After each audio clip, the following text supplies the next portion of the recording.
Voici aujourd'hui ce illettré notoire du président, soi-disant président Tiani, qui disait qu'il allait rusure. Il allait rugir. Il allait rudur. Aujourd'hui, je vous parle là. Les terreaux sont en train de prendre le cœur, frapper partout, à telle enseigne que lui-même, son drone s'est tombé, est allé frapper dans un marché. Il a déjà plusieurs populations. Voyant que la population est prête à se retourner contre lui, Tiani, le soi-disant guerrier qui allait rusure, est allé demander pardon au Bénin et au Nigeria pour dire on n'est qu'à réouvrir nos frontières. Je vous demande pardon. Le peuple est à 2 doigts d'exploser.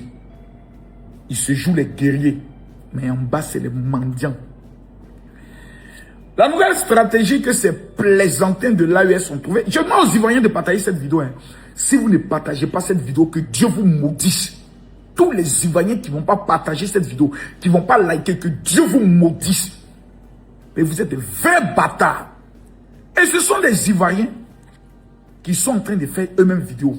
Oui, on a appris que au niveau du port d'Abidjan, ça ne va pas parce que les gens de l'AES ne viennent plus donner leurs marchandises là-bas. Donc vraiment, on est dans une situation compliquée. Passe avec moi. Passe avec moi. Je vous dis, les mots ont un sens. Quand vous venez parler de la Côte d'Ivoire, je vous demande pardon. Les pays de l'AES, je leur demande pardon. Prenez toutes vos marchandises, allez au port de comment on appelle ça, de Lomé ou au port de Cotonou. On n'a pas besoin de vous à Abidjan. Parce que vos marchandises sont trop remplies de poussière. Je peux vous dire ça. Pourquoi? On va aller pas à pas. En 2023, parce qu'il faut parler avec les chiffres. On va venir parler, raconter du n'importe quoi autre. En 2023, le port autonome d'Abidjan a enregistré un trafic global de marchandises de 34,8 millions de tonnages. J'ai dit en 2023. Donc logiquement, c'est à partir de 2023, il a commencé à avoir des tensions avec les gens de l'AES. Ils ont créé le AES, donc ils doivent partir. Donc en 2024, logiquement, il doit y avoir une baisse. Allez. Bon les gars, on va maintenant en 2024. 2024. Qu'est-ce qu'on découvre? Allez, on y ensemble. En 2024, le port autonome d'Abidjan a enregistré une plateforme historique avec un trafic global de marchandises dépassant les 40 millions de tonnes. Puis on peut se dire, ben, c'est parce que c'est 2024, voilà, ils n'étaient pas encore trop énervés. Oh, donc 2025, sûrement avec les élections qui devaient arriver, voilà, Ibrahim Traoré qui est énervé, Makosso qui a commencé à les insulter, ils sont tous partis. Ok, 2025, les chiffres sont là. Le port autonome a enregistré une performance incroyable avec un trafic de marchandises de 46 millions de tonnages. Donc, j'aimerais savoir, l'information que vous dites, le port autonome d'Abidjan est en train de tomber, il n'y a plus de travail. Parce que selon vous, les gens de l'AES ont décidé de ne plus passer. D'abord, qui sont les gens de l'AES? C'est qui vous appelez les gens de l'AES? L'État? Non. D'abord, je vous enseigne. Parce que vous êtes des illettrés, il faut que je vous enseigne. Ce n'est pas l'État qui fait passer les marchandises. Ce sont les privés, les usines, les privés et autres. Le port d'Abidjan est le plus attractif, le plus droit, le plus direct, avec de bonnes routes. Quand les camions maliens prennent la route d'Abidjan, prennent la route de la Côte d'Ivoire, les routes sont fluides. On sent la grâce du Seigneur sur les routes. Donc, ils n'ont pas besoin de l'autorisation du gouvernement pour faire passer leurs marchandises au niveau du port d'Abidjan. Ce n'est pas le gouvernement qui décide. Moi, par exemple, je suis dans le domaine de l'anacate, ou bien je suis dans le domaine de la tomate. Je dis, bon, je dois amener mes affaires dans un port. Le port d'Abidjan est le plus attractif, le port d'Abidjan est le plus compétitif, le port d'Abidjan est le plus, je pourrais le dire, le plus équipé de tout. C'est-à-dire, après le port comment on appelle ça, de l'Afrique du Sud, vient le port d'Abidjan. Nous avons agrandi notre port. C'est pour ça que les gens parlent que non, la lagune, vous voyez, ils ont pris le soin de faire des dragages. D'abord, je tiens à vous donner de l'information. Voyez, moi, j'ai mené mes enquêtes parce qu'il faut voir les chiffres. La lagune est brillée là. Sur près de combien de hectares? Oh, j'ai oublié le chiffre là. C'est 0,9%. Donc, les gens sont venus faire les dragages pour faire les terrains pour essayer de construire dessus là. illégaux là. Donc, d'abord, tout ce qui a été dragage, les terrains qu'ils ont pris sur la lagune haute, c'est 0,9% de toute la lagune. Dans cette grande partie des 0,9%, la grande partie, c'était le port d'Abidjan. Parce qu'on n'a plus de place. On n'a plus de place. On a agrandi le port il y a de cela quelques jours. Le port aujourd'hui fait une affluence de près de 90%. Il n'y a plus de place. Les 10% dans quelques mois, on ne pourra plus. Ça veut dire qu'on ne sait plus. On est obligé de draguer pour faire un port pour le port de pêche pour que où les poissons allaient passer. On est obligé de faire un autre dragage pour le riz. Pour trouver encore un autre port spécial pour le riz. On n'a plus de place. Et vous venez parler des gens de l'AES. Bon, il est plus qu'important maintenant de savoir que représentent les gens de l'AES en matière de pourcentage dans 100%. 100%. C'est-à-dire, sur 100, l'AES représente combien au port d'Abidjan? On peut dire peut-être, bon, des gens disent non, comme c'est 3 pays, sûrement ça doit être autour de tout. Il ne représente que 9%. J'ai bien dit bien. Je répète. Je vous dis, les mots ont un sens. Je répète. Les mots ont un sens. S'ils disent que ce qu'ils disent, il faut demander de faire sortir les chiffres. Moi, mes chiffres viennent directement de mes informateurs, directement qui travaillent au niveau. Vous savez que Makosso, ces relations sont des relations très claires au niveau de ces 9%. Tout là, la grande gueule qu'ils font, les pampanis là, c'est 9%. Le port d'Abidjan est le seul port dont les bateaux viennent pleins et repartent pleins. Nous avons le pétrole, nous avons le gaz, nous avons l'or, nous avons le cacao, nous avons premier producteur d'Anaka. Nous sommes premiers dans pratiquement beaucoup de choses. Tout. On n'a même pas besoin de notre pays est dans un développement exceptionnel dont les usines et autres pour avoir le matériel passent par le port d'Abidjan. On n'a pas besoin de l'AES. Ces 3 pays misérables et pauvres ne représentent que dans le port d'Abidjan 9%. Quand on prend le port de San Pedro, ben le Mali a un peu, on peut dire plus que les autres là-bas, ben à cause du coton. C'est tout. La Côte d'Ivoire peut se passer de leur service. Et je vais aller encore plus loin parce que vous n'êtes pas informé, il faut que je vous informe. La plupart de toutes les marchandises des gens de l'AES qui passent par le port d'Abidjan, ils ne payent pas de douane. Vous n'étiez pas informé.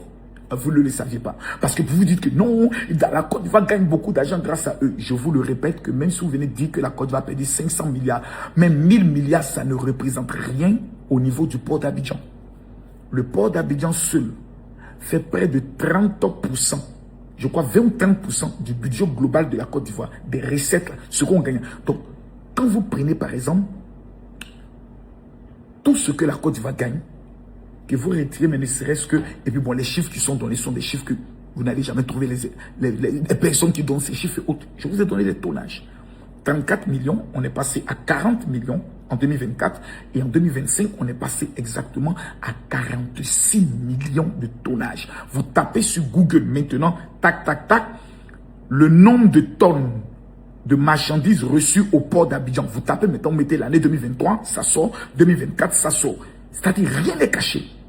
Il n'y a que des illettrés, des analphabètes qui dorment et qui respirent la poussière, qui pensent que la Côte d'Ivoire est leur égale. Nous, on n'a pas besoin d'eux. Le jour où ils nous diront, nous quittons définitivement la CEDEAO, parce que pour l'instant, ils n'ont pas quitté la CEDEAO. Ils ont juste fait une demande et autres. Tous les actes n'ont pas été notifiés autres. Il y a des partis, ils bloquent, on les demande certains trucs, ils ne veulent pas. L'UEMOA, par exemple, ils ne veulent pas. Vous savez pourquoi? Je vais vous expliquer pourquoi.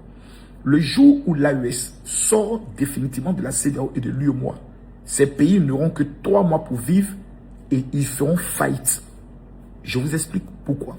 1. C'est pour cela qu'ils veulent faire un coup d'État dans un pays, soit au Togo, soit au Bénin. Bon, le Togo, comme il travaille beaucoup avec le président Faure, soit en Côte d'Ivoire, soit au niveau du Bénin. Pourquoi? Parce qu'il leur faut un port. J'explique. En cas d'un coup d'État, plutôt en cas de leur sortie définitive de la CEDEAO et de l'UEMOA, ça veut dire qu'on n'est plus dans la même zone, ok? Donc désormais, tous ceux qui passent dans les différents ports, ils doivent payer ce qu'on appelle la douane. Je reprends. Pour l'instant, ils ne payent aucune douane. Toutes les marchandises qui viennent dans le port d'Abidjan, qui sont destinées pour le Burkina, c'est au Burkina qui paye la douane. Donc à la frontière, ils payent la douane sans aucun problème. L'argent, ce n'est pas la Côte d'Ivoire qui encaisse. Ils payent seulement un petit droit qu'on appelle les frais d'entretien routier. C'est tout.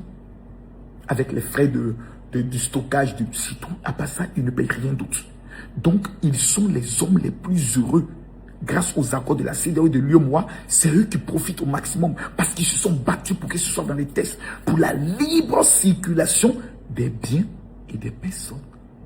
Le jour où ils quittent, la Côte d'Ivoire va les facturer 40% de leurs marchandises. Ce qui veut dire que lorsqu'une voiture arrive en Côte d'Ivoire, pour qu'elle sorte du port, les opérateurs burkinabés vont pas le Burkina parce que ce n'est pas l'État qui paye.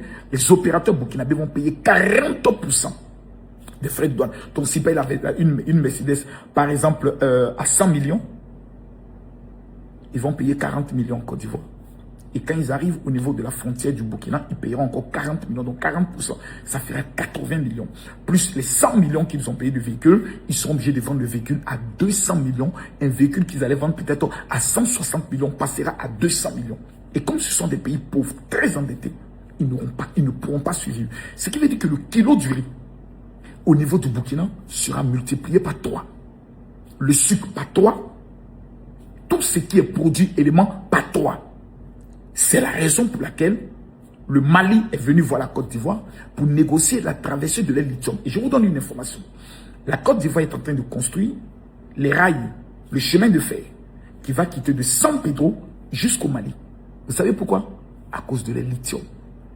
Le transporter jusqu'au Sénégal revient plus cher et plus long avec les zones terroristes. Le transporter jusqu'en Guinée est encore plus loin avec les routes qui sont très mauvaises.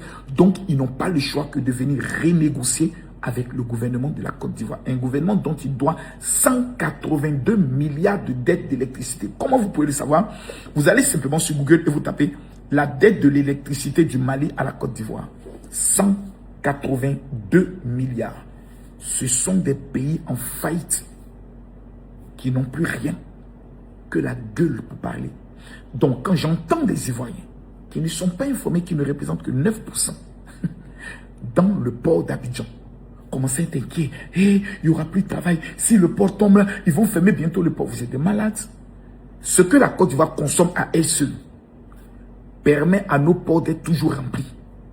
Nos ports seront toujours pleins. 30 millions d'habitants, un pays très attractif avec des business qui peuvent de partout, les femmes qui font le commerce partout, le e-commerce est partout. On ne tombera jamais. Sans eux, nous allons être encore mieux.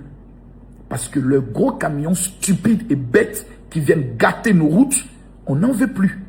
Donc, je suis en train de négocier, en train de me battre pour que les actes de sortie de la CEDEAO par le Burkina, le Mali et le Niger soient vite précipités, qui sortent de l'union monétaire pour qu'on puisse imposer les impôts de 40%. Ensuite, nous allons imposer le visa à tous ceux qui veulent entrer dans notre pays.